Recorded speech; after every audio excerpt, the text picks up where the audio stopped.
The desperate rhetoric Democrats are willing to use to sell their health care reform plan has now hit a new low. Now, earlier today, on the Senate floor, Harry Reid actually compared those who oppose his health care bill to those who oppose the abolition of slavery.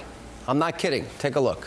When this country belatedly recognized the wrongs of slavery, there were those who dug in their heels and said, slow down. It's too early. Let's wait. When women spoke up for the right to speak up, they wanted to vote. Some insisted they simply slow down. There'll be a better day to do that. Today isn't quite right. When this body was on the verge of guaranteeing equal civil rights to everyone, regardless of the color of their skin, some senators resorted to the same filibuster threats that we hear today. History is repeating itself before our eyes. There are now those who don't think it's the right time to reform health care. If not now, when?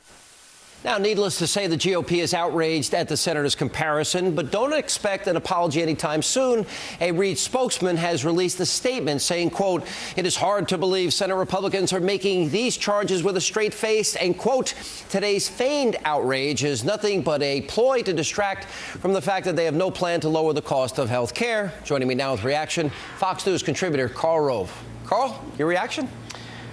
Extraordinary. And notice that even the spokesman couldn't help but add another lie to what Harry Reid had said earlier. The Republicans have offered plenty of good ideas about how to lower health care costs, but not a single one of them was let into that back room where Harry Reid wrote this bill in conjunction with powerful Democrats before bringing it to the floor and attempting to ram it through regardless of the consequences to the country. I mean, this was a pathetic and insulting performance by a weak leader in charge of the United States Senate. He should be ashamed of himself, but knowing Harry Reid like I do, there is no shame in that man about what he said today. You know, I hate to be historical and accurate here, but it was a Republican president that freed slaves, and for the next 100 years, there were a lot of elected Democrats that did everything they could do to keep Americans separate and unequal, and to be historically accurate, it was the Republicans that joined Lyndon Johnson for the Civil Rights Act, the Voting Rights Act, and it wasn't the Republican Party that had a former Klansman as the head of the Senate. But are these facts relevant? No, and remember, it was a Republican president who was elected when women got the vote in 1920.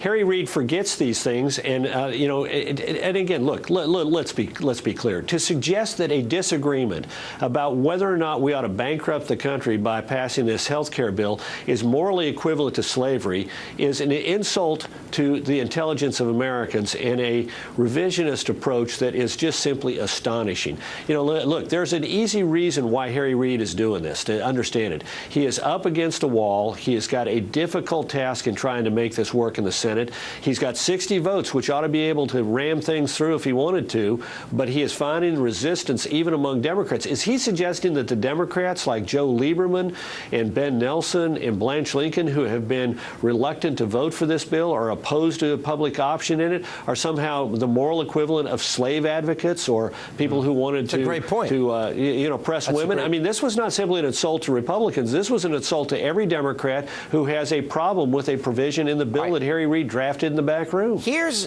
the dilemma he has, because he has some Democratic senators saying, if there's no government option, they're not voting for it. And some saying, if there is one, they're not voting for it. So even though they got the 60 votes to begin debate on this bill, it's far from a fait accompli. And more importantly, why would the president show up on a Sunday in the Senate to have to address that caucus if he didn't think that bill was in trouble? Sure, absolutely. And look, it is in trouble because the longer this is out there, the more people see that this unleashes a huge new government program with a veritable river of red ink that is unsustainable, that it has huge cuts in Medicare. It has a huge expansion of Medicaid. You know, one of the things that got me about Harry Reid's bill is they said 34 million more Americans will have health care coverage as a result of this. That sort of leaves the impression they're going to get a high-quality private insurance policy. No, 21 out of the 34 million people who are covered by the Harry Reid bill get covered by Medicaid. They get what every American knows is second-rate health care coverage provided directly by the government, and that's 21 out of 34 million who get additional coverage. We got the Karl Rove whiteboard is back tonight, by the way, and you got a lot of interesting things. The congressional numbers numbers, Harry Reid's numbers. Go ahead. Look, I think this is why Harry Reid is just out of control. Congress he's got to know this, a 26 to 63 approvals. 26% approved, 63 This is disapproved. congressional. This is the overall congressional approval. His approval is 14%. In his home state of Nevada, it's 38%. I mean, those are lousy numbers. This guy is the majority leader in the United States Senate, and with all the perks and with all the power that carries with it. And in his home state, he's got a 38% approval. And last weekend, there was a new poll out showing that Harry Reid, the leader of the Senate, is losing in his home state 41 to 51, with the 51 going to a Republican, a one-term Republican state senator named Sue Loudon, whom very few people in the state know. Everybody knows Harry Reid, the poll says. 100% of the people know him and have an opinion, and he's losing to a veritable unknown. He's in deep trouble in his own home state. And when I know Harry Reid, when Harry Reid gets into these kind of problems, he gets out of control. And today he was out of control. Well, I totally agree with you. I want to know if you agree with Dick Morris. If you count Senate seats that might be up for grabs, let's see, Mary Landrieu may be in trouble. Blanche Lincoln may be in trouble. Delaware may be up for the Republicans. Chris Dodd, he may be vulnerable. Certainly, I think he's vulnerable. What states do you reasonably think Republicans can win Senate seats? Well, you've got a couple there. Blanche Lincoln in Arkansas. Mary Landrieu was just up, but her seat is not up for another 6 years. Sorry. You have Delaware. You have Connecticut. You have Pennsylvania. Arlen Specter is in deep trouble in Pennsylvania. I think the open seat, the Burris seat in Illinois, Mark Kirk has an excellent chance to take it. Bennett in Colorado is not as strongly anchored, is in deep trouble. In North Dakota, Dorgan is behind by over 20 points behind the Republican governor, who has yet to decide whether or not he's going to run, John Hoeven. And in California, Barbara Boxer is well below 50% and only 5 points ahead of Carly Fiorina, whom nobody in the state knows. I'm thinking about writing my column this week on it in the Wall Street Journal, but the Republicans have benefited from very good candidate recruitment, and the Democrats have both scandals and a lot of bad votes. And let me say one other thing. These bad votes are going to taint Democrats for years to come.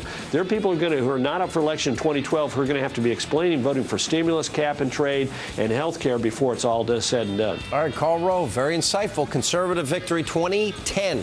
I launched it on my website, and you can take a look at where all the candidates, be it an incumbent or a challenger, voted.